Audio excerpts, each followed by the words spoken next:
Okay. Hello, everybody. Welcome. It's great to have you here. Welcome to the fifth Old Age Liaison Network webinar. Um, so what I'm going to do is, in a moment, I'm going to introduce our topic for this evening. But first of all, I'm just going to recap a little bit about the network. So if you've come before to our meetings, webinars, even our conference, then it's great to see you back. If this is your first time coming here, then a huge welcome, and we hope that you join us for future sessions. So this sort of recap is a little bit for the new people. So I'm just trying to move my slides on. There we go. So there were five of us who are sort of the founders of the Old Age Liaison Network. We are all psychiatrists. And we're a mixture of psychiatrists from the Royal College of Psychiatrists UK, liaison faculty, and old age faculty. And we decided to come together to put together an old age liaison network because we saw a bit of a gap in the market for activity, and we've had a great time putting on webinars and other CPD, and hopefully people have had a really enjoyable, interesting time joining us. So basically, we're interested professionals, and we started off as doctors. But what we wanted was a network that was multi-professional, because we know that old age liaison psychiatry, as a specialty, is a very multidisciplinary one. Lots of nurses in our profession and allied health professionals. But also, it's not just psychiatrists who get involved in the mental health care of older people in the acute hospital. So our network involves doctors, nurses, other professionals from a whole range of specialties, and it's been great to welcome people from geriatrics, from general medicine, from emergency medicine, and well beyond. And the other thing that's been great is that we've had colleagues joining us from all around the world. And one of the reasons that we set this meeting up for the evening is to make it easier for some of our international colleagues to join us. So we will vary the time that we do these webinars. So liaison psychiatry services for older people are a growing area of practice. That there's certainly in England, there has been a real move to greater coverage of old age liaison and liaison psychiatry services across acute hospitals. So our vision in setting up this network, one is peer support, and what we've set up is a JISC mail, and we'll, if you're not already part of that JISC mail, we will let you know how to join that. So that keeps you up to date with what we're up to, lets you know about CPD opportunities. And that we've done a range of webinars and a conference covering things like the use of the Mental Health Act and Mental Capacity Act. We've thought about various clinical presentations. We've thought about is it right to diagnose dementia in the acute hospital? So really sort of hot topics that are really relevant to clinicians working in the area. We also wanted to raise the profile of old age liaison psychiatry. Recognizing that it's a growing specialty, and to really kind of cement further collaborations. And certainly one of our group, Liz, has just been telling us that she's been in Australia, talking to psychiatrists and geriatricians over there. So it's been brilliant to have that reach, but also lobbying for improvements in mental health services for older people. It's certainly an area that is one of need, and so to have a growing voice there. So that's kind of what we're all about. So we have had over 300 people join the network. When we started in November 2021, we put on a Zoom, and it was a Zoom webinar thinking about liberty protection safeguards. We've had a great face-to-face conference, and this is our fifth webinar.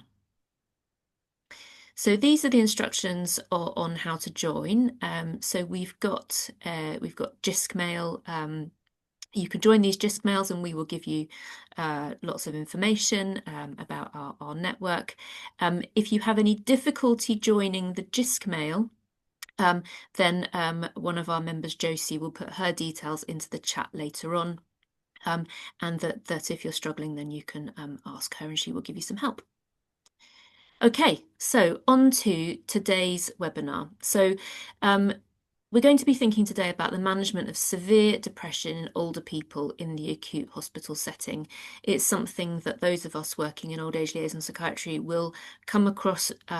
Certainly, we look after people with depression all the time, and sometimes those people have depression which is so severe that it's life-threatening, and that we need to, certainly at least in the initial phases, manage that person's depression in the acute hospital. And that can come with lots of challenges. And we're going to be exploring that today. So we're going to be thinking about a diagnosis and assessment. We're going to be thinking about treatment, both pharmacological treatment and ECT treatment. And then we're going to have a panel discussion where you will have a chance to put your questions to our experts. So I'm going to do a brief introduction of our speakers today, and then I'm going to pass you on to our first speaker. So the first person speaking today is Dr. Jonathan Rogers, who's a clinical lecturer in the Division of Psychiatry at University College London and a specialty registrar in general adult psychiatry. And his research interests include catatonia, neuroimmunology, psychopharmacology, and movement disorders more broadly. Our second speaker is Dr. Siobhan G, who is a consultant pharmacist, Deputy Director of Pharmacy at the South London and Maudsley NHS Foundation Trust. And our third speaker is Dr. Raja Badrakalimuthu, Consultant Old Age Liaison Psychiatrist and Clinical Lead for ECT at the Surrey and Borders Partnership Foundation Trust. He's also the chair of the Plan Advisory Group of the Royal College of Psychiatrists and member of the ECT and Related Treatments Committee at the Royal College of Psychiatrists. And then joining us on the panel after the speakers will be Dr. Shaun D'Souza, who's a consultant geriatrician and medical examiner and clinical lead at the Department of Medicine for the Elderly at Addenbrooke's Hospital. So I'm sure you'll agree we've got a fantastic lineup of speakers today. So I'm going to stop sharing and I'm going to get Dr. Rogers to share his screen with us. Lovely. Can you see That's and hear me? perfect. That's perfect. Seamless. Absolute perfection. Thank you so much, Jonathan. Over to you. Lovely. Well, thank you so much for the invitation. It's wonderful to be with you this evening in this fascinating symposium. I'm going to speak about catatonia in the setting of the General Hospital in older adults. And when I used to give this talk, I would start by talking about an event that happened in 1833 when someone was buried alive with catatonia and she was discovered. Um, But I've updated it with this slide because this happened in 2023 in South America, where a very unfortunate lady was declared dead, and she was only discovered at her own funeral when she started knocking on the coffin that she was in fact alive. Now, sadly, this woman died a week later, but I think it's not a massive stretch to say her prognosis might have been a bit better had catatonia been recognized earlier. And I think old age liaison psychiatry is really at the cutting edge forefront of identifying these what are often medical mysteries, but can be very treatable. So, what are we going to cover in a few minutes? Rather than giving a big overview of catatonia, I'm going to try to condense it into one slide this evening. Then we'll talk about how you spot catatonia specifically in the general hospital. We'll talk a little bit about the differential diagnosis. So if it's not catatonia, what else might it be? How do you actually do a lorazepam challenge, really hands-on? What kind of workup do you need to do with for patients with catatonia? And finally, more of a service provision question, where should we be treating patients with catatonia? Right, so catatonia on one slide. Catatonia is a disorder where there are deficits in the initiation and the termination of movement, speech, and complex behavior. So there might be difficulties starting to move. Patients might be rigid and stuporous. There might be difficulties stopping speaking. So the patients might verbigerate, repeat the same phrases again and again. And complex behavior is often impaired as well. So there might be echo phenomena, or there might be difficulties eating and drinking. The most widely used rating scale for catatonia is the Bush-Francis Catatonia Rating Scale. I wouldn't use it to diagnose catatonia. I think we have good diagnostic criteria, but it is really helpful in seeing if what you're doing is helping the patient, monitoring treatment. In terms of the common underlying conditions, the catatonia has a big range of etiologies in spanning uh, neurological, general medical conditions, and primary psychiatric conditions. These are some of the ones I see more commonly. Depression, particularly severe depression, particularly psychotic depression, psychosis, clozapine withdrawal, often just 2 to 3 days after stopping clozapine. Some of the most florid cases of catatonia I've seen have been in that context. Drug use, autoimmune encephalitis, and epilepsy, either as a presentation of non-convulsive status epilepticus or in the days afterwards, the form of post-ictal catatonia. How do you treat catatonia? Well, firstly, you want to address the underlying disorder. Secondly, you want to prevent and manage complications of the catatonia, particularly complications of the immobility like deep vein thrombosis, pressure sores, um, and malnutrition. And then the core treatments for catatonia are lorazepam. Should be a bit cautious with antipsychotics because catatonia is a strong risk factor for neuroleptic malignant syndrome, and electroconvulsive therapy, which I won't touch on because you have a real expert on ECT coming up.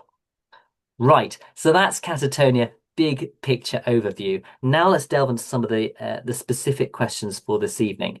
Firstly, how do you spot catatonia in the general hospital? Well, you might be familiar with a list of clinical signs like this: stupor, catalepsy, waxy flexibility. Some of these quite motor, some of these quite speech-based. Psychomotor agitation, you think, well, that's not very diagnostically specific. If you're getting three of them, it's probably looking like catatonia, but you do need to keep your psychiatric and medical heads on and your clinical experience, because naively going through these criteria, you could quite easily say that somebody in a coma has catatonia. Having said that, I think many of us would be very good at spotting some of the barn door presentations of catatonia, where patients are mute, stuporous, adopt these bizarre postures like the young woman here. However, there are cases of catatonia that are less obvious and that I've missed. I've been asked to see the patient and I think, no, not catatonia. And then we do a lorazepam challenge. Wow, massive difference. Or I come back a few days later and I say, oh, wow, okay, now this really is catatonia. So let me talk about some of those. Sometimes you can get referred with patients just reduced GCS. Sometimes it's patients not cooperating with assessments. Sometimes this has happened a few times. Catatonia is suspected after a patient wakes up in the scanner. And this is where a patient has been given lorazepam or midazolam to sedate them. And actually, it has the opposite effect. They become much more active. Psychomotor retardation, as patients are going into catatonia and coming out of catatonia, often there's profound psychomotor retardation. And sometimes patients who are thought older adults who are triaged as failure to thrive or even end stage dementia actually have catatonia. And I've had more than one patient who has a diagnosis of end stage dementia or who's being worked up for a rapidly progressive dementia, who have actually had catatonia and have recovered completely. So, differential diagnosis. If it's not catatonia, what else could it be? And there's a really wide differential diagnosis here, from neurological movement disorders, speech disorders, seizure, locked-in syndrome, disorders of consciousness, disorders of motivation, other psychiatric disorders, volitional uncooperativeness. I'm going to focus in on 2 or 3 of these because I think they're quite instructive. Firstly, day to day, I find the biggest differential diagnosis for catatonia in the general hospital setting, particularly among older adults, is hypoactive delirium. Now, caveat, it can coexist with catatonia. Um, and superficially, these patients can look quite similar. They're both quite stuporous sometimes. However, there are really important differences, which are subtle, but you can pick up. The first is that patients with hypoactive delirium are motorically quite different. They take the shape of whichever piece of furniture you put them in. Um, and in terms of their level of arousal, these are the patients who are falling asleep while you're speaking to them. These are the patients you need two nurses to sit them forward in bed while you listen to the back of their chest. The other thing that helps distinguish catatonia from hyperactive delirium is some of what we might call the positive features of catatonia. So not just the withdrawal and the stupor, but some of the echo phenomena, the stereotypies, the mannerisms. And then what's incredibly helpful is the response to a lorazepam challenge. You give someone with hypoactive delirium lorazepam and they just go to sleep. In catatonia, a lot of the time they'll become more active. Coma. One thing I find quite helpful in distinguishing that from catatonia is, as well as the positive features of catatonia, something like resistance to eye opening. There's very little in the literature about malingering fictitious disorder in relation to catatonia, but I find clinicians ask me about it a lot because it's often something that's in people's minds. What there is in the literature gives a few pointers of things to look for here. Past benzodiazepine misuse, simulating clinical features. There was one case reported of a patient who would pour water on themselves, simulating incontinence, sometimes personality problems. I think this takes a lot of time to tease out, and really good psychiatric nursing is essential around the clock to see to look for inconsistencies. Okay, so that's the differential diagnosis. Now, how do you actually do a lorazepam challenge? Might sound scary, but actually it's as easy as ABC. So first of all, assess baseline catatonic features. What are they like before you give them lorazepam? B, bolus of lorazepam, give them a dose of lorazepam, and C, check whether it's worked. So A, assess the baseline catatonic features, use the Bush-Francis or something else to give you a quantitative measure of their catatonia. Then administer a dose of lorazepam, 1 milligram IV or IM in an older adult is appropriate. If you're giving it IV, you need to have flumazenil to hand. And then check whether it's worked. If you've given lorazepam IV, you should get a response within 5 minutes. If you've given it intramuscularly, you're waiting 15 to 30 minutes. And then repeat the Bush-Francis. And a positive response is considered about a 50% reduction. What's the point of a lorazepam challenge? Well, I love it. It's about the closest we can get to magic in psychiatry. It can be really helpful in diagnosing catatonia. It can also give you a lucid window to help get a history from a patient. I've had patients who are real diagnostic conundrums. You've no idea what's going on with them. The differential diagnosis for catatonia is huge. Then you give a dose of lorazepam and suddenly you've got this a few hours where you've got access to the patient's mental state. And you say, oh, wow, okay, they've got all these nihilistic delusions. This is psychotic depression. Thirdly, it predicts future response to lorazepam. So if they've responded well to a lorazepam challenge, they're likely to respond well to further lorazepam treatment. What kind of workup do you do for catatonia? Well, you're trying to work out the differential diagnosis, the underlying cause, and look for any complications. Lots of conditions might underlie catatonia, as I mentioned. There are some basic things which I think everyone needs to have: a collateral history, a focused physical examination. But beyond this, it's really very personalized. And when we wrote the British Association for Psychopharmacology guidelines, we really didn't want to say that everyone has the same thing. Things to think about are a urine drug screen, lumbar puncture, particularly if you're interested in autoimmune encephalitis, looking at the cell count, neuronal autoantibodies. The EEG can be helpful in distinguishing between a psychiatric catatonia and a neurological condition. Where should patients be treated for catatonia? Usually, catatonia does need to be managed in a hospital. If features are very mild, I've known community mental health teams sometimes manage it, and occasionally in a crisis at home treatment team. But I often feel that patients are getting suboptimal care there because it's quite hard to titrate up lorazepam quickly in the community. How important is the diagnosis? Well, I think it's not that every patient with a neurological catatonia needs to be in a general hospital and every patient with a psychiatric catatonia needs to be in a psychiatric hospital.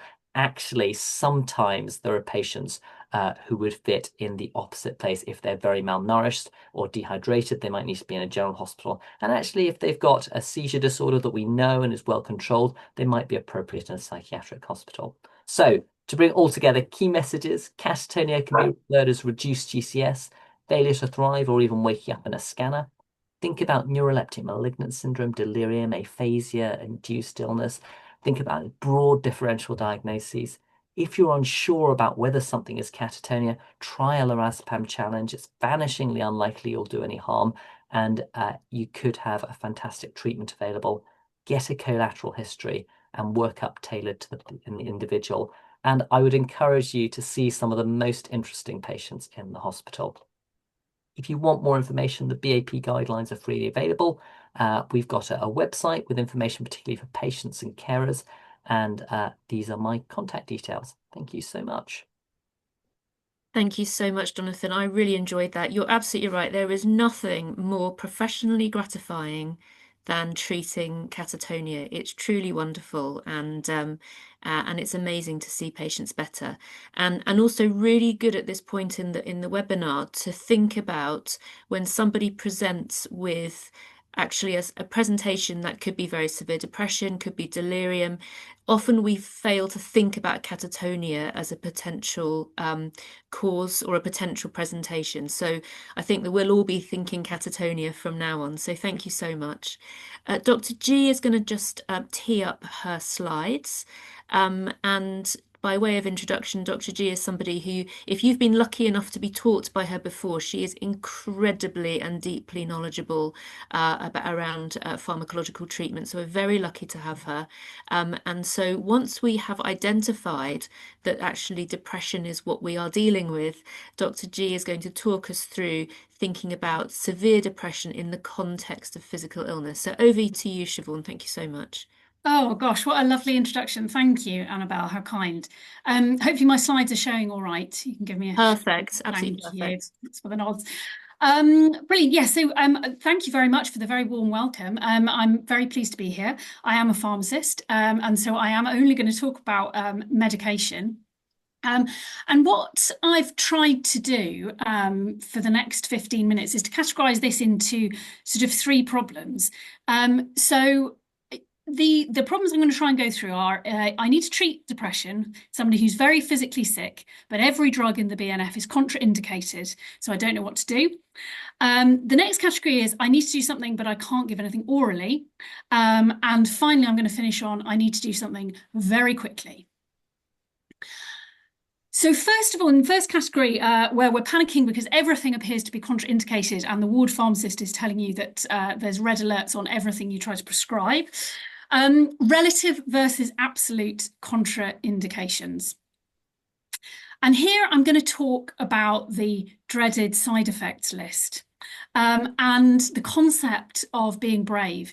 I'm told quite often that, oh gosh, an awfully brave thing to be suggesting, Siobhan, which I find quite annoying actually, because it's not about being brave. Being brave implies a bit of recklessness.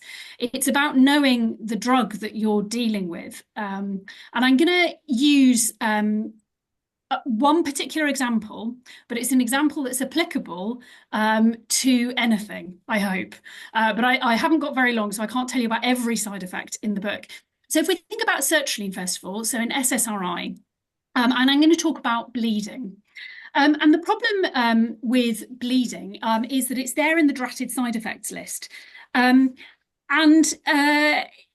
So this could be a patient who's currently bleeding, or you're worried about their bleeding and they're on warfarin or low molecular weight heparins or aspirin, or they've had a clot, whatever the problem is.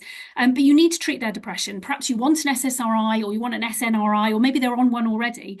But the side effects list says that you're going to cause excess bleeding. So what do you do? And there are two things here. The first is what is the risk of giving the drug? And that is always how the question is posed, at least to me. So what is the risk of giving this drug? But we must not forget what the risk of not giving it is. And that bit is never listed in side effects, so I have fixed it for you. What's not in the BNF is that if you don't give the antidepressant, then clearly your patient will relapse or they won't be treated at all. And depending on what other physical comorbidities are going on for your patient, I hope I'm preaching entirely to the choir that the consequence of not treating the depression can be very severe for the physical health of your patient as well, of course. So just for example, if your patient is somebody who's post-heart attack and you don't treat their depression, then the myocardial infarction is much more likely to recur.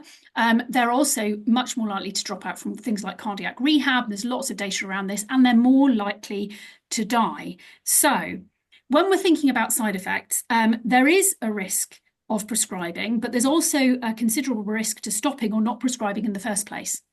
So how do we get past this issue? Because bleeding is definitely there printed in the side effects. So bleeding is also true.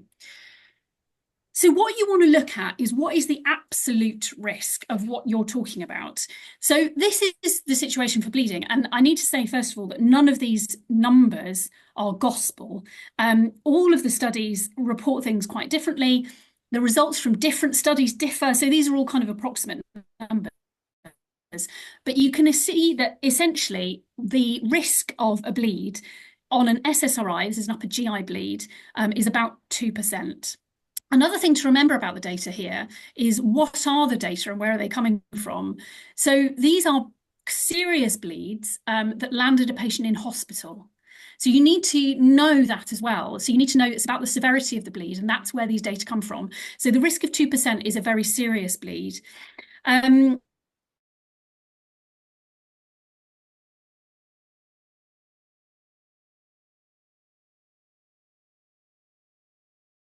Warfarin obviously is vitamin K, aspirin does both of those things. And when you add more bleedy drugs, then the risk of the bleed increases. I've put a query next to DOACs and clopidogrel there because we don't have very much data on the combination of those drugs with serotonergic antidepressants, but I think we can assume that it's increased one way or the other. The other thing to remember is that you don't just bleed from the head, of course, you can bleed from, you don't just bleed from your GI tract, you can bleed from the head as well.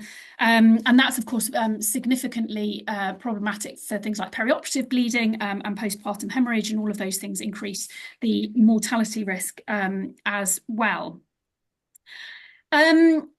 So the overall risk, I'm just trying to make sure I don't, there we go. So relative versus absolute contraindication. So if we think, I'll just go back one slide, sorry. Just to round off the bit about the risk versus the benefit, there is obviously a potential benefit not only for the depression but also for the risk for the reduction in embolus.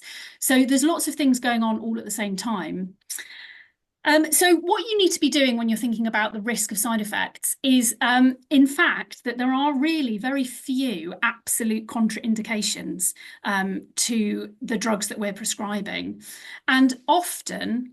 And I did originally type usually, and then I felt a bit nervous. So I've put usually in brackets, but I do think that often actually the risk of not doing something in these sorts of circumstances outweighs the risk of doing it. And particularly, of course, if you're managing a patient whose depression is so severe that it's life-threatening, then usually not doing something is definitely not the way to go. So what you need to do is find out what the absolute risk actually is. So in the case of SSRI antidepressants, the absolute risk, if we go back to the previous slide, I'm not very well managing my IT very well today, the relative risk of a bleed is 1.4, but the absolute risk is really quite small. So depending on which study you read, it's between 0.5 and 6%. So it is there, but you go from what's really quite a small risk to a slightly less small risk when you're adding things in. So know what the risk is and understand where the data come from when you're making a decision about adverse effects. So find out what the absolute risk is. And there are very few circumstances, I suppose, I could conclude this section with, under which I definitely wouldn't give a drug. Obviously, pick a safer one if you can, but if you can't, then usually I would go ahead anyway. Right. Non-oral antidepressants. So these are the circumstances where you need to give something, but you can't give it orally, either because the patient doesn't have oral access or they don't have any absorption, even if you did manage to get it down them. So I always start talking about non-oral routes with saying the two first questions are, do you absolutely have to give this drug right now, or can you wait? Now, given what we're talking about today, obviously we're here assuming that no, I do actually have to give it now. But it's always worth asking, is this absorption problem, the non-oral bit, going to go away in a day or so? And then secondly, what exactly is it that you're trying to treat? And again, I'm usually talking here about the exact symptoms, because we sort of need to get rid of the idea in our heads of the drugs being in separate categories. So the fact that the BNF labels it an antidepressant or an antipsychotic, the drug itself doesn't know that. So you need to forget the categorization, because we're working at the edge of desperation here. And you need to think about what exact symptom it is that you're trying to treat, because there may be a drug that's available non-orally that you can use to target that symptom. So forget about the idea of it having to be an antidepressant. And then I'm going to talk about what are the alternative routes. And when I make the list that's on the screen, it looks a bit more exciting and like there might be more options that there are, but let's go through them nonetheless. So tubes are the first really obvious ones. You will all know all of the different tubes, so I won't go through these in loads and loads of detail. Obviously, you can put tubes down various ways. It's usually NG. If tubes go down, if it's an NG tube and it goes into the stomach, then it's really not a problem for drug absorption, because obviously that's where the drug would go usually. The other tubes are slightly less ideal because you've skipped out a bit of the possibility for absorption already. So if your tube is going directly into the jejunum, then you've skipped out a bit of the gastric tract already.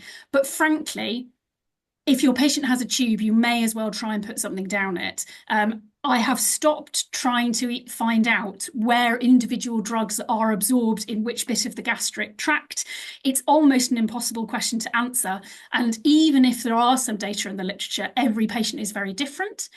And you're in a world of very few options anyway. So it's worth a go. The worst thing that will happen is not very much at all.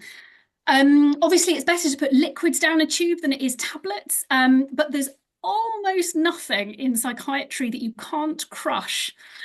So even if there is no information out there, even if the books that your pharmacist will secretly refer to that doctors aren't allowed access to, even if it says no information on crushing, there's almost nothing that you truly can't crush. So I would usually give it a go anyway. Crush things really well, though, obviously, because otherwise the risk is blocking the tube. So tubes are fairly straightforward. If the patient has a tube, then that's generally okay. Now, you may be thinking, why is she talking about antipsychotics? I thought we were here to talk about depression. But I want to talk about asenapine. So asenapine is not a great antipsychotic, actually. The evidence for psychosis isn't great. There are non-inferiority studies compared to placebo or olanzapine. So it's basically better than placebo, but it's not as good as olanzapine for schizophrenia.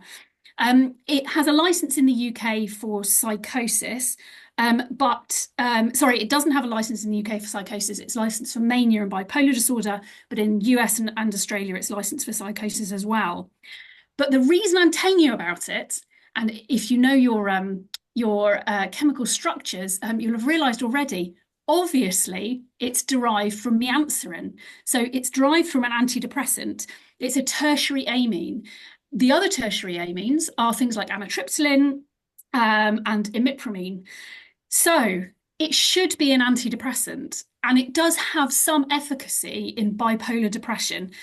And I fully appreciate bipolar depression efficacy doesn't mean the same as it will work in unipolar. But in a world of we have few options, it may be worth a go. The massive advantage of it in liaison is that it's entirely absorbed sublingually. And in fact, if you swallow it, the bioavailability is almost zero. So when it arrived on the market, it was a drug very little interest to anybody else, but I was extremely excited about the potential for it in liaison. So if you have a patient who can't absorb anything through their gastric tract, asenapine is an absolute winner. So it may be worth a go. It's freely available. at the moment, although I have heard rumours it's going to be withdrawn from the market. But at least, it is licensed in the UK, so it's kind of easy to get hold of, or it should be. So what about actual antidepressants then that you might be able to give non-orally? So the first thing I'm going to talk about is liquids and aura dispersible and sublingual and buccal and that sort of thing. So if you can give something, if you can give small volumes of liquid by mouth, then citalopram drops are your friend. And it's always worth asking this because I'm often told the patient is nil by mouth. And then you say, well, could they take 0.4 of a milliliter? And they'll say, oh, yes, that's probably fine. So that's all that it takes to get 20 milligrams of citalopram drops into somebody. So that's worth asking. So citalopram drops are the obvious thing. Then we're working into the slightly weirder and more unlicensed stuff. So sublingual things. I've mentioned asenapine already. Ketamine I'm going to talk about in a little bit more detail later, but ketamine can be used sublingually. So you can open the ampules and you can put them sublingual, although I think they taste horrible, but that's doable. The other thing is sublingual liquid fluoxetine. So I wouldn't expect very much absorption. However, there are a couple of case reports, and I did have a very interesting case where I work actually, of a chap who couldn't absorb anything orally and was usually on venlafaxine and was starting to get withdrawal symptoms from venlafaxine. And we gave him some liquid fluoxetine to hold under his tongue, and it stopped the withdrawal symptoms, but it didn't stop a relapse of the depression. So in a terrible N of 1, I'm going to say there might be a bit of absorption, but possibly not enough to treat a depression. But nonetheless, it's there. And again, something that's very easily available. Buccal things then. So the obvious question is, can I not just give aura dispersible mirtazapine? So things that are aura dispersible, and the same goes for olanzapine aura dispersible, they are not absorbed in your buccal cavity. They disperse into saliva, and then you have to swallow the saliva, and that is how you get the drug absorbed. So it's not absorbed in your mouth at all, regrettably. So if you have a patient who's going to have no absorption through their gastric tract, aura dispersible things aren't going to work either. What other things that people have done? So selegiline used to be available as oral liofilisates. I've crossed it out because they're no longer available. So I'm not even going to bother to tell you about them other than to say selegiline's an MAOI, and I'm going to talk about it in another context in a minute. There is a case report of somebody crushing amitriptyline and using that to absorb buccally. You've got to be careful with doing things like that because same for sertraline, actually, they are local anaesthetics. And I have anecdotally heard of people who've bitten through their tongue because they've numbed their mouth with a crushed antidepressant. So just be a bit careful with that. But in theory, you could try crushing amitriptyline. So that's sort of buccal absorption and oral things. What about IV? So this is the exciting stuff that we'd love to have. There is not really very much available. I'm going to talk about ketamine in a minute, so park that one. Hyoscine has been used IV or IM for the treatment of depression. There are a couple of recent cases, or in fact case series and a couple of RCTs. The data are very conflicting. Some of them show no benefit whatsoever, so nothing really happened.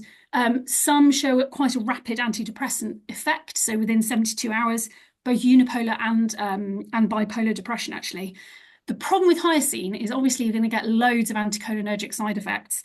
So, all your normal ones, blurred vision and dry mouth, but it can also cause hallucinations. But allegedly it works quite quickly if it's going to work. So those are the two that are sort of available in the UK. There's then a collection of stuff you can import. So citalopram IV exists. You used to need to apply to the MHRA to import it as an orphan drug, but now you can actually order it from the company. It is just IV citalopram. So if you wouldn't give an SSRI to your patient or you don't think it will work, then IV is probably not going to work either. But it is available, but it takes a couple of weeks to import. Clomipramine is probably the most studied IV antidepressant, and that's available also IM from Italy, so that can be imported. But unfortunately, in people who are very physically unwell, clomipramine is often not a drug you want to give them anyway. And I've included allopregnanolone or brexanolone purely for completeness. It's obviously really only going to help in postnatal depression. And then there's a bunch of stuff that if you type in IV antidepressant or IM antidepressant into PubMed, all these things come up and it looks very exciting, but they don't actually exist in clinical use. They've been used in drug trials. I got quite excited about vortioxetine because when the company marketed oral vortioxetine, they did IV trials as well. And I thought maybe they're going to make IV vortioxetine, but it hasn't emerged. So in theory, they're available, but they're not really.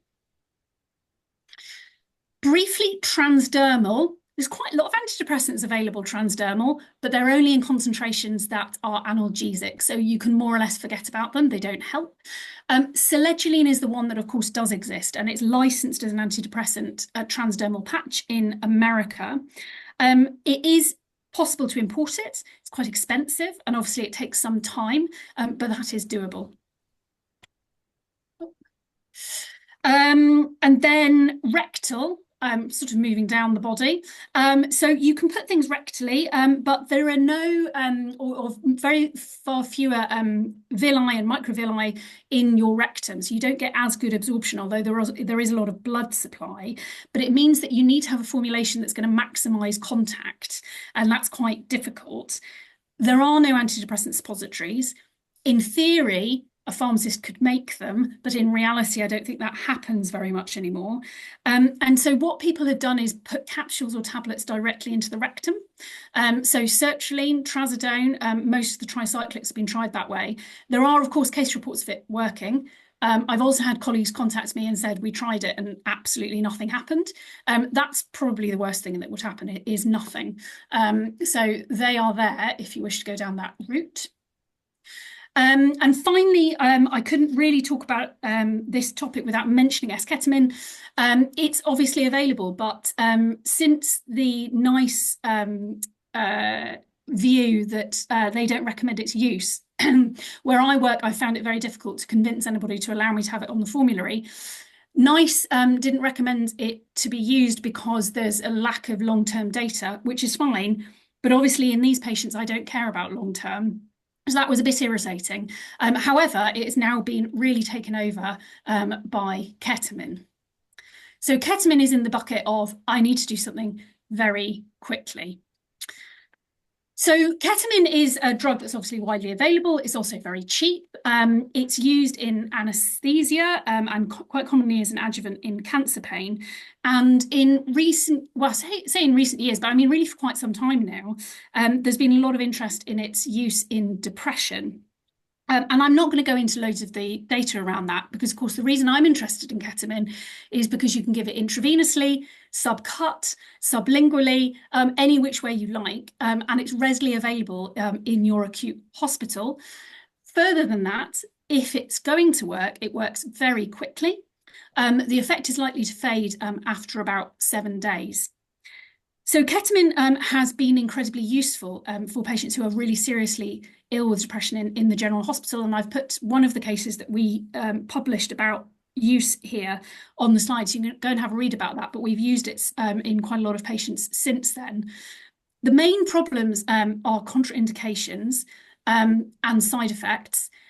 But what you must remember is that they mostly relate to ketamine's use in much higher concentrations, much higher doses rather, than we're talking about in depression. So in the SPC, it will say you can't use it in anybody who might suffer from high blood pressure. But of course, that's where they're using it in anesthesia at much higher doses. So that's a bit of a hurdle that it's quite difficult to get over with medical colleagues.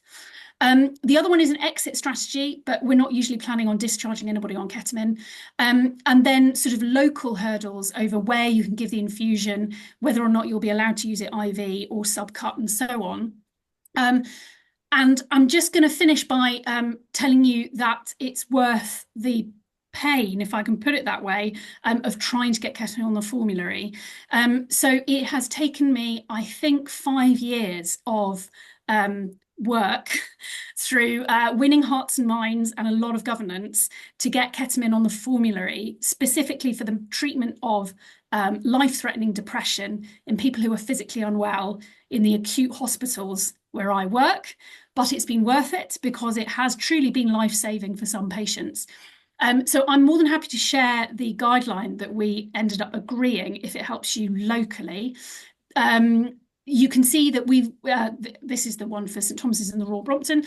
We ended up agreeing on sub-cut because we just sort of couldn't get over the hurdle of being allowed to use IV in a general ward area. That's probably fine. IV probably works quicker, but sub-cut is better tolerated anyway, so that's fine. So if it works, it works. If it doesn't, then it doesn't. But if you're in a situation of there is nothing else that you can do, then I strongly believe that ketamine is worth a go. So to finish then, I would say there usually are things actually that you can do, even if your patient has no oral route or you have no time or there is nothing in the formulary that's not contraindicated. There usually is something that you can do, but you will need to make friends with your pharmacists because everything that I've just mentioned is unlicensed, off-label. It's probably not on your formulary. Those things are hurdles that can be overcome. Navigating the governance process is painful, but it is worth it. And I'm more than happy to be contacted to help with that. Sometimes it helps to have somebody who's done it in an area to come and advocate for you. And I'm more than happy to do that. Thank you so much, Siobhan. That was exciting. It was fascinating. It's made me think about my clinical practice. And I will definitely think of ketamine. And if anybody has anything to say about that, I'll say Siobhan told me. Yes. In recent years, I've spent quite a lot of the time talking around the country about it because I really do think we owe it to patients to have it on the formulary as an option. Yeah, I agree. I agree. We definitely need to be thinking about it. So we've had a think about pharmacological treatment, which liaison psychiatrists who are here will be very familiar with treating people in the acute hospital with antidepressants, but having ideas about how we can do that more effectively is brilliant. But from time to time, we have patients who have a life-threatening depression where we really have to think about ECT. In my hospital, in our team, we have maybe one or two per year. And that sometimes they're so sick that we're treating them with ECT at the bedside in the acute hospital. So I'm really pleased that our third speaker is going to be thinking about electroconvulsive therapy. So welcome to Dr. Badrakalimuthu. And if you just press your slideshow to go, so you've currently got your normal view.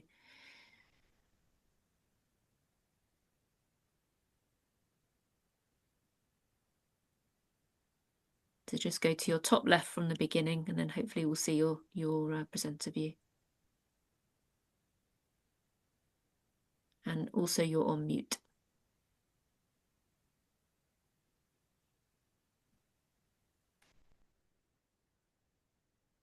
Okay, so you're off mute. If you just share again for us.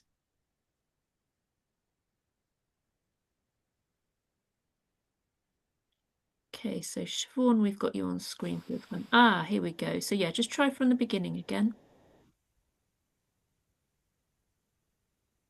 What I suggest you do, Raja, is leave it as it is. As long as you can advance your slides and we can see them, then what you have to say is just as important as the slides. So if you take yourself off mute. Or Josie. So I'm not sure what's happening. Don't worry, that's fine. So we can Josie, hear are you able to share my presentation, Josie?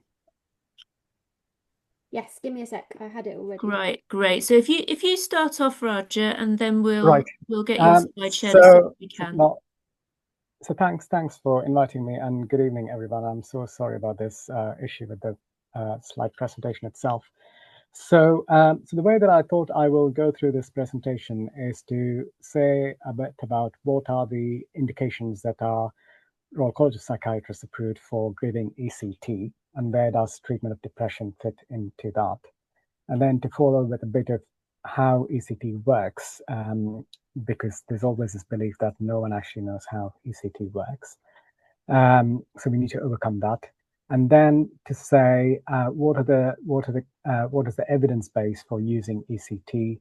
And as liaison psychiatrists, we need to be more aware of physical health conditions that may have a role in trying to decide about whether ECT is going to be useful, how to assess patients in terms of fitness for GA, especially when they're in acute hospital and they may have significant physical health concerns. And then I thought I'll go through a couple of case vignettes, one in the context of depression and other in the context of schizophrenia, just to say how ECT differs in terms of efficacy with regards to depression and ECT. And finally, I'm going to share a snapshot of what liaison psychiatrists across the country felt in terms of using ECT as a treatment option. So that's how we're going to go, and that's perfect, Josie. I think you timed it to near perfection. Next slide, please. Next slide, please. So, next slide, please, Josie. So the best way and the easiest way to think about the indications for ECT is chronic and acute. And acute as in the most severely unwell, and we've talked about catatonia as one of those examples. The other example would be where someone is very severely malnourished or dehydrated in the context of depression or with depression plus psychosis. And then people who have a very high degree of suicidal risk. So psychomotor retardation, severe malnutrition, severe dehydration, catatonia, very severe depression with psychosis. So all of those would be first-line treatment indications for utilization of ECT for these patients. Next slide, please.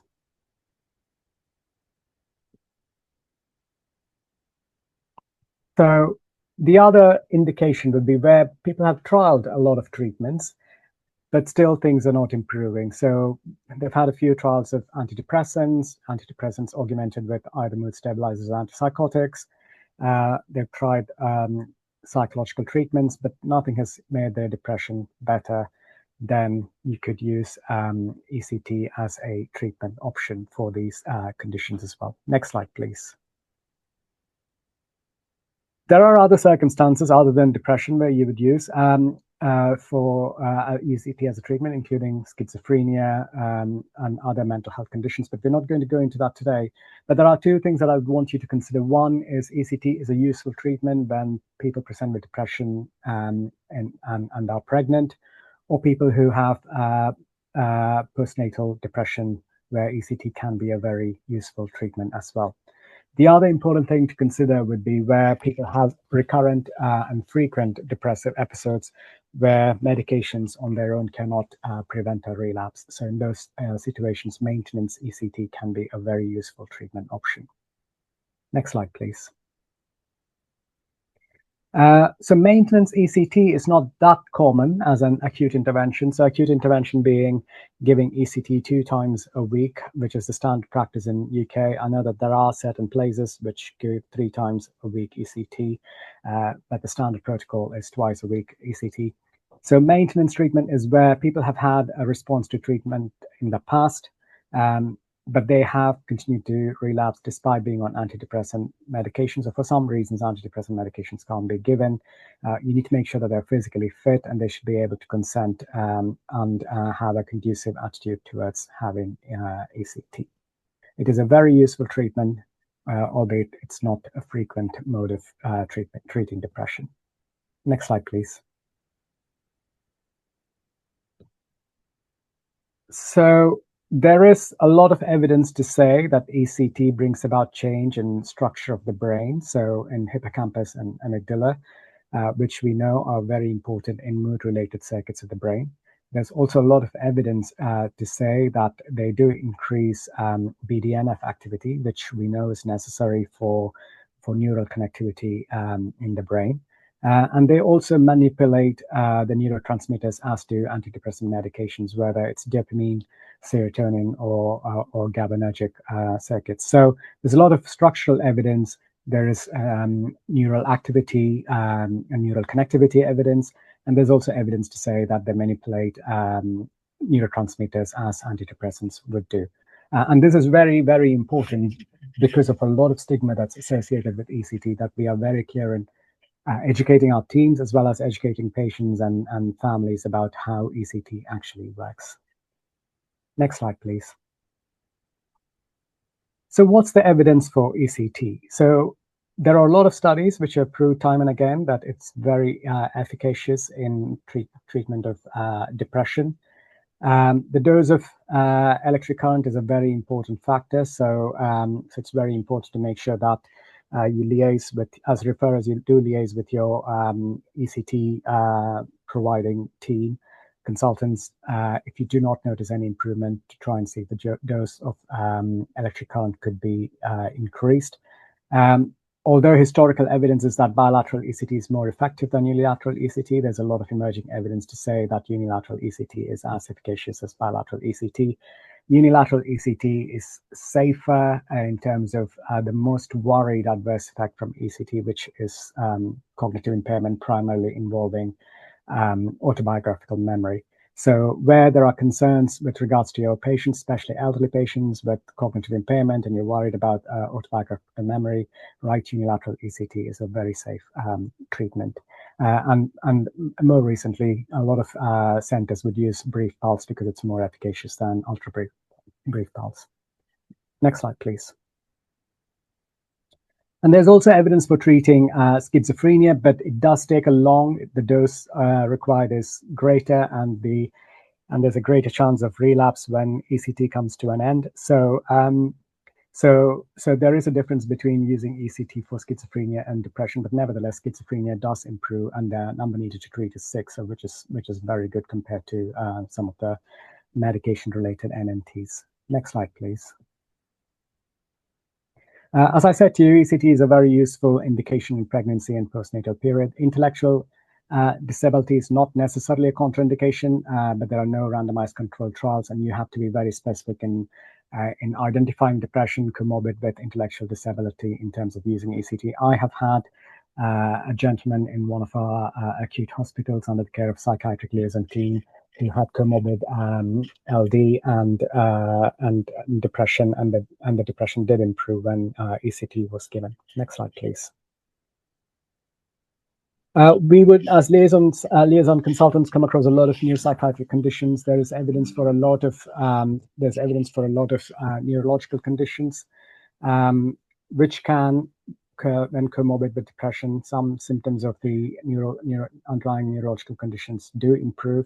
And again, an important thing to consider is that dementia comorbid with depression is an indication for ECT. Depression does improve, and it's important to consider the possibility of treating depression appropriately even when dementia does exist. Next slide, please. ECT is very effective in older adults, and I'll tell you a little bit about the predictive factors for the efficacy of ECT in a bit. But old age, older patients, they do benefit a lot from ECT. It's a rapidly effective treatment option. You do need to have a very sound medical assessment and have a good discussion with the anesthetist to make sure that they are fully aware of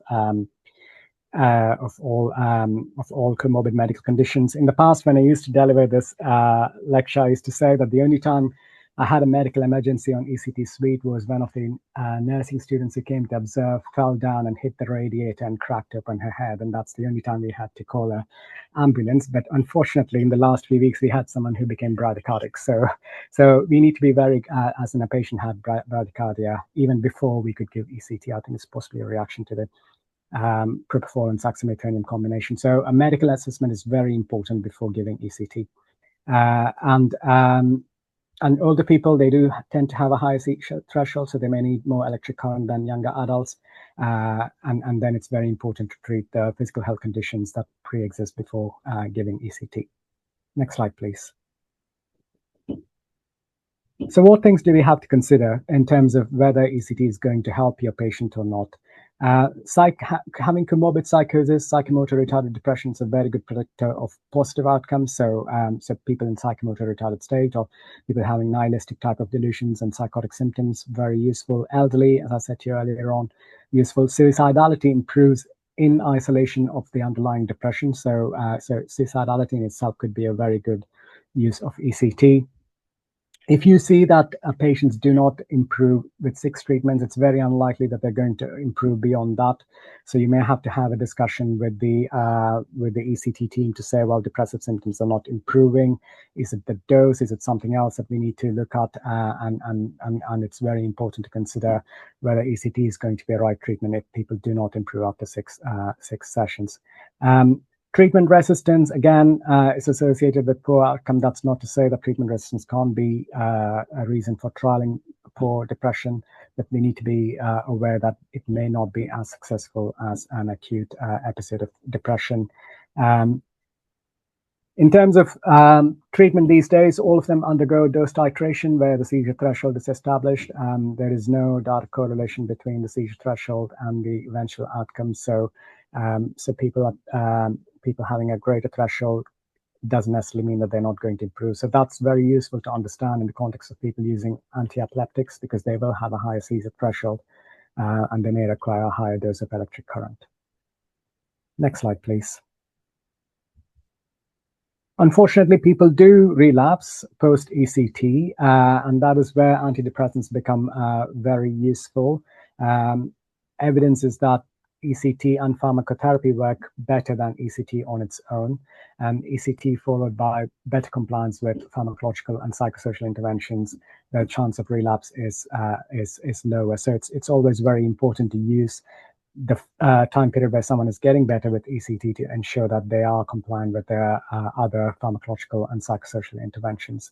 And as I said earlier on, where there's a high chance of relapse and there's frequent and recurrent depressive episodes, then maintenance ECT does become a very useful treatment option.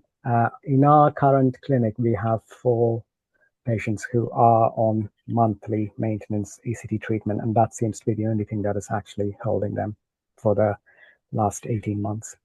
Next slide, please. So in terms of ECT in the context of an acute hospital, things that we need to be aware of. So cardiological conditions, the best way to categorize is to treat, give it some time, and then where people are stable, discuss with the anesthetist, and generally they would be very happy to provide anesthesia and for us to give ECT. Again, neurological conditions, they're not contraindications as such, but people need to be stable. So, for example, if they had a stroke, then delaying treatment by 4 to 6 weeks is a safer option. If they have an aneurysm, it's very important to make sure that their blood pressure is controlled. Where they have foreign objects, it's important for the ECT team to know so that the electrodes could be kept as far away as possible from the objects. So essentially, treat, give it some time, discuss with the anesthetist, and ECT could still be an option. Next slide, please. For other non-cardiac, non-neurological conditions, again, the principle is still the same. Diabetes is very common. You need to be aware of this because people will be fasting overnight, and therefore monitoring blood glucose becomes a very important thing to consider and to check. In our clinic, we do schedule people with diabetes as the first patients to come for ECT that morning, so it kind of helps their diabetic control and their medications as well. In people who have had burns, then the saxameconium doesn't become an option. You have to use something other like echecurium. So again, it's not a contraindication itself. Osteoporosis, a lot of elderly people, especially malnourished and depressed, will be at high risk of osteoporosis. So it's very important for the treating team to know of this so they could make it as safe as possible. And people with glaucoma, again, it increases the intraocular pressure. So being aware of the treatment dose of intraocular pressure reducing agents is a very important thing to consider. So in summary, always treat, give some time, speak to the anesthetist. We should be able to still provide ECT. Next slide, please.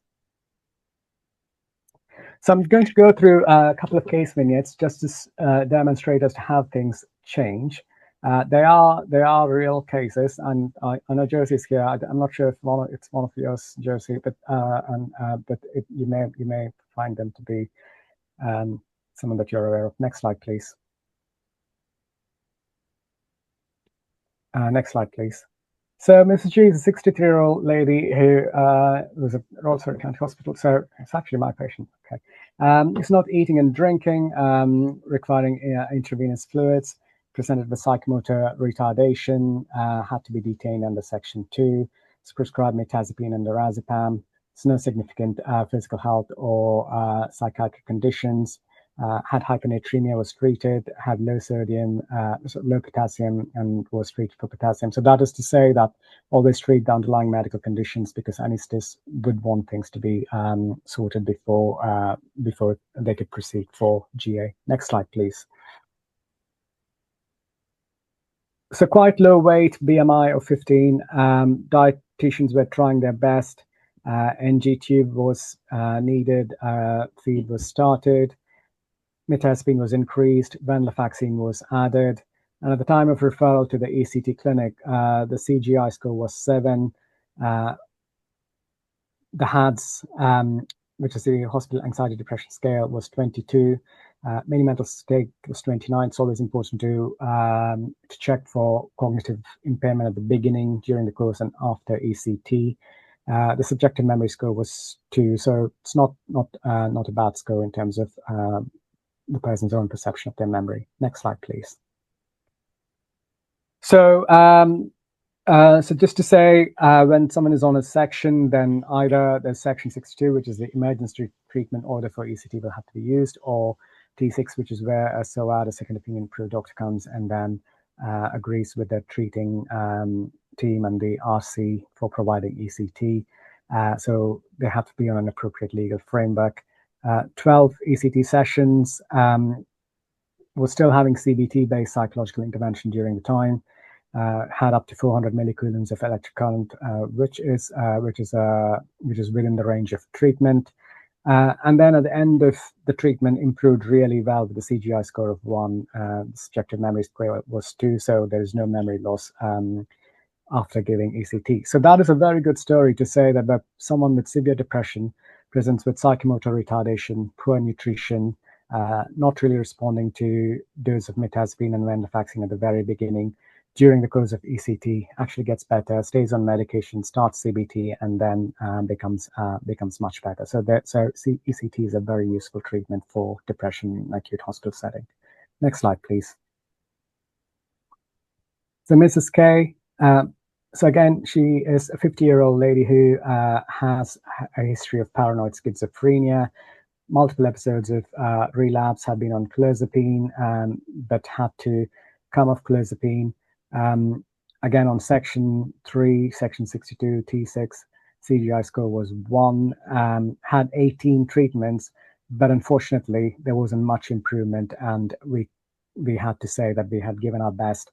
And a dose of 1,000 millicoulombs, which is the maximum dose of electric current that we could give. So there is a difficulty in treating schizophrenia, especially that people have had multiple episodes and had long history of schizophrenia as such. And then she did end up at the National Psychosis Unit. So it's very important to understand in an acute hospital setting what is going to be helpful, and also to be trying very clear to say that ECT is one treatment form, and there will be situations where ECT may not actually be useful, albeit it's a wonderful treatment in most situations. Next slide, please. So so this is part of a survey that the actors, not the actors, the ECT and Related Treatments Committee have conducted, and we are in the process of publishing it, so you might get to hear about it in the next year or so.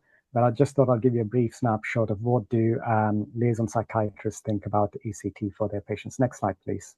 Just another minute or so, Roger, if that's okay. This is my last slide. Perfect. So we had response from 470 consultants and senior psychiatrists. 41 of them were liaison psychiatrists. So most of them very experienced. 39 of them had access to ECT. 39 had prescribed ECT. Most of them had trained in ECT, so they had administered ECT at some point of time. It's really, really useful to know that most of them have attended some degree of CPD event related to ECT at least once in their revalidation cycle. And I'm sorry, the information that's missing on one of the boxes is that we did ask a question to say, what did people think about this? Are too many people getting ECT? Too few people getting ECT? Most of them felt that too few people are getting ECT. So ECT still remains a very underutilized treatment in an acute hospital setting. Bearing in mind that we do come across the most severely unwell, whether it's from catatonia or psychomotor retardation or severe suicidality. I think we need to be very, very aware of ECT as a treatment option. Liaison psychiatrists did feel that the cumbersome nature of the paperwork, which unfortunately we cannot change, it's college mandated and we need to submit data every year, so it's very important to go through with it. Challenges in terms of interface, where is ECT being given? Is it given in an acute hospital? Using the theatre, which becomes very difficult to book, or to send your patient to the local ECT clinic where transport becomes an issue. So those could be barriers for considering ECT in an acute hospital setting. Again, it's very important to improve the knowledge of our own teams, our patients and families, in terms of making sure that they do understand the usefulness of ECT as a treatment option especially for severe and treatment-resistant depression. And that is my run through. Please do prescribe ECT. It's a very useful treatment. And I think the more that people get familiar with it, it will start to win over minds of people who are still reluctant to accept it as a useful treatment. Thank you. Thank you so much, Roger. That was a fascinating talk, and certainly thinking about your last slide, I'm very familiar with some of those barriers to prescribing, but actually I've never regretted doing it and going through that because of the, incredible recoveries that I've seen in some patients. So thank you so much for taking the time to share your expertise with us.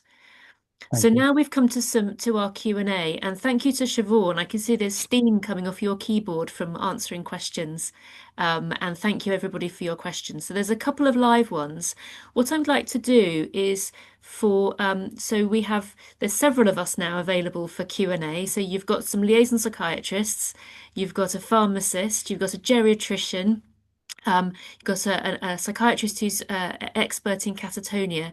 So please do be thinking up questions for us. What I'd like to do just for a moment is to bring in Shaun D'Souza, who's a colleague of mine, a consultant geriatrician, and I'm just interested, Shaun, in some of your reflections from a medical point of view around the sort of identification, assessment, and management of people with severe depression in the acute hospital. Thank you very much. I hope you can hear me. Very clearly, thank you. It's really been an education actually being invited along to this today. A lot of it was covered by Jonathan in his talk actually in terms of the identification and how whilst it is in, I get in from a medic's point of view, it is more of a diagnosis of exclusion in terms of is this is, for example, a psychotic depression the cause of these symptoms. We have to get to that as quickly as possible. So by utilizing collaterals and also all the basic biochemical testing and infection exclusion and the physiological things like constipation and so on, which is very, very common in older patients. We have to do that as quickly as possible to be able to initiate the things that we've been talking about. From my experience with older, very frail patients, it's the presentations which one could confuse with hypoactive delirium, as we've talked about before. And we often get the patients either from perhaps a psychiatric unit where treatment has failed or oral treatment has failed, and we're in a situation where we've got malnourished people with marked electrolyte abnormalities, and then we have to spend a period of time trying to stabilize those things in the context of poor oral intake. I think personally what we don't do very well is come to decisions quickly in terms of artificial feeding if it's required, going through the legal frameworks to make sure that's all in place. And from today's talk, we obviously have this thought that ECT is still this very exotic treatment, certainly from a medical point of view, and we often assume that older patients who are very, very frail will not tolerate a procedure such as ECT. So perhaps that's something that we need to lower our threshold to consider. I mean, the logistical things, I suffer the same logistical challenges that Annabel does, and I think that is a big barrier. But perhaps we do need to lower our threshold to consider these things. Brilliant. Thank you so much, Shaun. And you'll be thinking up questions for all of us. And if you have questions for Shaun from a geriatric perspective, then I'm sure he'd be very happy to answer them. So I'm just looking at the questions that we've still got open, and please do feel free to add to them. This is a question about the lorazepam challenge. Perhaps I'll direct this back to Jonathan. So if you have a lorazepam challenge positive case, how long can you continue lorazepam to treat a patient with lorazepam? And is ECT, or this perhaps for Jonathan and Raja, is ECT a more definitive treatment as most patients will have an underlying depression and psychosis? So perhaps I'll ask Jonathan first. How long do you treat with lorazepam when someone's had a positive lorazepam challenge? Yes, really good question. So what I tend to do is start at a moderate dose of lorazepam. So in an older person, maybe 2 mg total daily dose, then increase the dose each day according to tolerability and efficacy, until either the catatonia is in remission or the patient is starting to get sedated. And if they get sedated before the catatonia is in remission, that's the point at which we say lorazepam is not going to work. We need to think about electroconvulsive therapy. I would also say that there are cases where you might think about electroconvulsive therapy first line, particularly if you've got access to a service which can deliver it quickly, and there's a disorder like psychotic depression underlying the catatonia that you think is going to respond well to ECT. Thank you so much, Jonathan. That's incredibly helpful for us as clinicians to be thinking about where that line is drawn. Is there anything you'd like to add to that, Raja, around when you be thinking about ECT rather than continuing lorazepam? Yes, so I think it's always good to have a lorazepam challenge to see what actually happens. I think that helps. But where there's very good indication, good history that this was in the context of underlying depression or a depression with psychosis, then again, you don't have to wait for the lorazepam challenge to see the outcome. You could start with the ECT or have them both concurrently as well. What I would say is that for people with depression, we do have rating scales at the beginning, through the course, and towards the end. Bush-Francis rating scale is actually a very good scale that we do ask people to complete if there is evidence of catatonia, so we could measure how ECT impacts on the catatonia as well, using the same rating scale. So that would be very helpful. In terms of access to treatment, and again, it's a very difficult issue, I think. We have given ECT in an acute hospital setting, but it comes down to contractual issues in terms of the acute hospitals willing to provide the theatre space, and then for the anaesthetic team in the acute hospital willing to provide their services. So I think that is quite a contentious issue. But on the other hand, more often than not, my liaison colleagues have sent patients to the ECT clinic, and as long as you can get transport organized in advance, it does work miraculously well. I don't know how, but it's one of those situations where you can find that acute hospital staff, liaison staff, ambulance crew all work together, and the patient is there and gets the right treatment. Thank you. And certainly I've seen magic tricks, performed when everybody pulls together and they realize that they've got somebody who's at the very edge of life with a mental disorder. So there's a question here. There's some really excellent questions from one person, Dr. Bagchi, or Juba Bagchi. I don't know whether you're Dr. Bagchi. A question here, which is, does lorazepam challenge test correlate to success with ECT? I mean, I'm curious about obviously lorazepam and seizure threshold, but also does it have is there any correlation with how well ECT might work? Not that I'm aware of. You're absolutely right. There is the issue with high doses of lorazepam and getting seizures, and there are different approaches. I think probably the most prosaic way to deal with that is just increasing the dose of ECT. Some clinics quite like induction with flumazenil, but that has various disadvantages. It's quite anxiogenic. It's got a half-life of about an hour. It's a difficult issue. I haven't come across studies that have compared whether lorazepam challenge predicts ECT improvement or not. Definitely not. But again, we just have to increase the dose of ECT. That's the more pragmatic way of looking at that. Then people do receive lorazepam, and people do get better with ECT treatment, whatever the cause of catatonia is. So it's very important to utilize that as a treatment. Thank you, Raja. Siobhan, I wonder if I might bring you in for a moment, just around a pharmacist's perspective around that sort of interface between pharmacological management and ECT, and if there's anything that we need to think about from the other side. Oh gosh, in terms of medicines and ECT. Yeah. That is a really interesting question, which, do you know, really oddly, I don't get asked about almost ever. And which is interesting because I have been to talks in different countries where they've sort of given whole hour lectures on the management of psychotropic drugs around ECT. And I've come away thinking, oh, not really an issue I sort of thought about before. So either that's because I'm missing a lot or because there aren't really very many major problems. But obviously you've got experts in ECT that are not me on the call who will tell me if, oh, there's a really obvious thing that you need to not do. I mean, beyond the obvious, which you've already talked about with benzos, but no. And obviously I should say, I think I did mention it in my talk, but just in case anybody is thinking I would be saying you have to give ketamine instead of ECT, that's absolutely not the case. ECT is definitely the gold standard. It's more in cases where you can't get the person to ECT for whatever reason that is.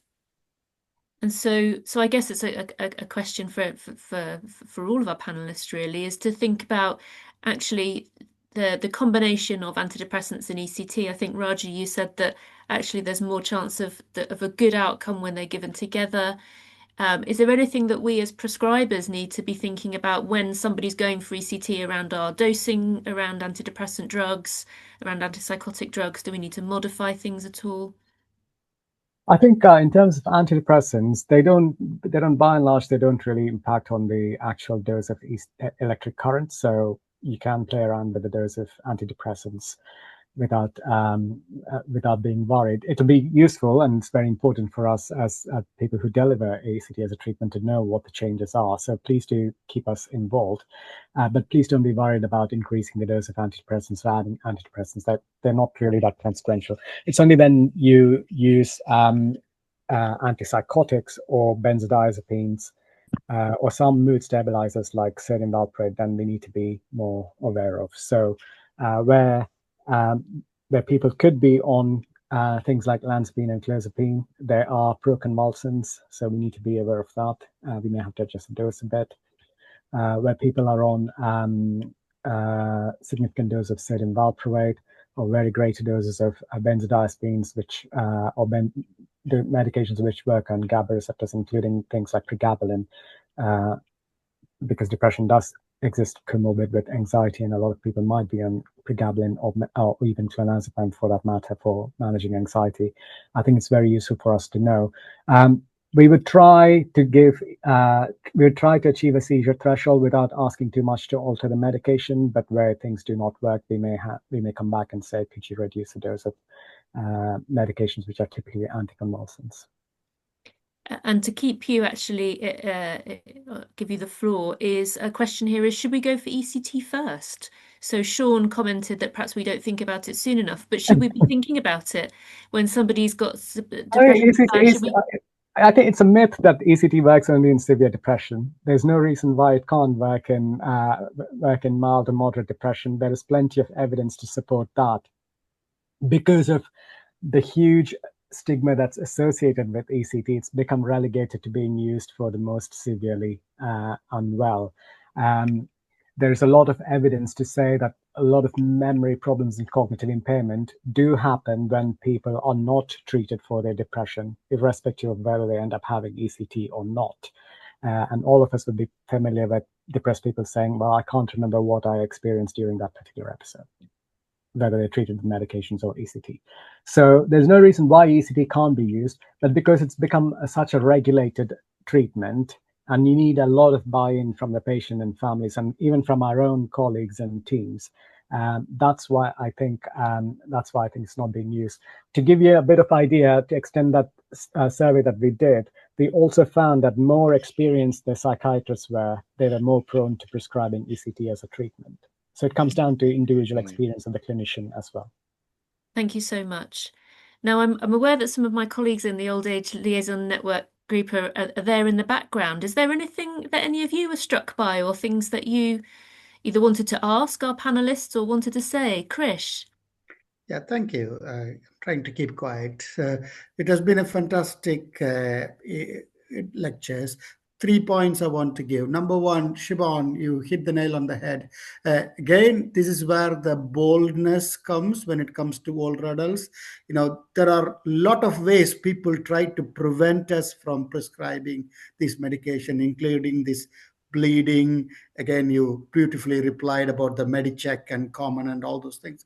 As you rightly pointed out, it is about not doing something will be more harm to patients than weighing the evidence of risk and all those things. So incidentally, I had a GP writing to me saying that I don't want to give sertraline because there's a bleeding risk, and the patient is morbidly depressed. So this is where the difference comes. That's one point. Point number two about the ECT and mild to moderate or like moderate to severe depression.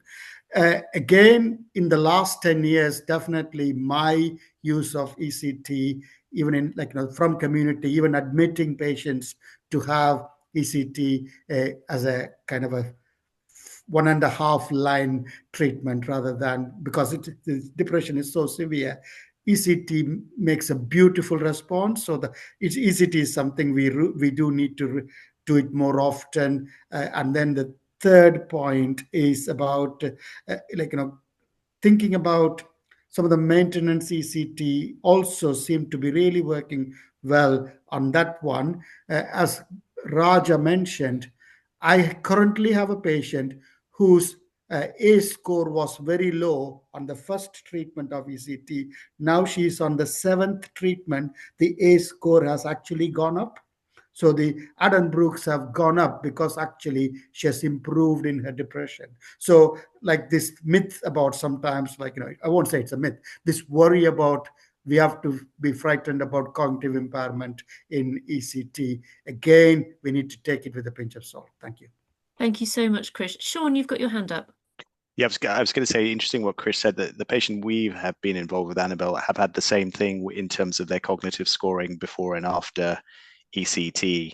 I actually had a question for Siobhan, if that's all right, in terms of the experience of ketamine with older patients and how they tolerate that therapy, particularly because there are sometimes some what feel like intuitive concerns about how an older patient would get through GA, for example. Yeah, absolutely. So in fact, an older adult who was post-stroke is the very first patient we used it for. And in fact, stroke is a contraindication to using ketamine. And you're right, you might be worried about older adults. Tolerability has been completely fine. And I expect that's partly because the dose is very small. Well, not partly. That is why. The dose is very small. And that's also reflected. So we have a ketamine clinic here at the Maudsley, and they also don't really have problems with tolerability. The doses are so tiny. So what we did agree, however, because heightened levels of anxiety about prescribing in older patients, you might have spotted we put in our guideline, if it's an older adult or they're very frail for whatever reason, which is everybody that we're talking about, then we would go with a starting dose of 0.25 mg per kilo rather than 0.5. I have to say, I don't think 0.25 works. I think you probably do need higher doses than that, but that sort of contains some prescriber anxiety. But if things were really urgent, I would still go with 0.5, honestly, and then you do need to increase the dose up to 1 milligram per kilo if you're not getting a response, because we're working here under life-threatening time pressure. But sorry, all of that is to say, no, zero tolerability issues at all. Brilliant. Thank you. That's something really for us to think about in terms of treatment. So it's been this hour and a half has absolutely flown by, and I think that is absolute testament to the incredibly interesting talks that we've just had and the quality of our speakers. So thank you so much for giving up your free time to come here. And also a huge thank you to everybody that's joined us from around the world for the excellent questions, for the engagement. I am going now because I'm going to not forget to put up a slide just asking for a bit of feedback. So hold on a moment. I'm going to just share this. It's gone so smoothly, hasn't it? I'm going to try not to lose the momentum right at the end. So I'm sharing my screen with a bit of a QR code. So that you can tell us what you thought of this. We'd like you to hear what you thought of this session. We'd like your suggestions for other sessions we can put on. We will absolutely take your advice to do that. We really enjoy doing this. We love inviting speakers to talk. We always learn something. And so we really hope that you will join us again and keep an eye out for future seminars. Thank you so much to all of our speakers. Yeah, and so once we've had your feedback, then we can send you off to whatever time zone you're in for breakfast, lunch, or dinner. So thank you so much, everybody. Bye bye.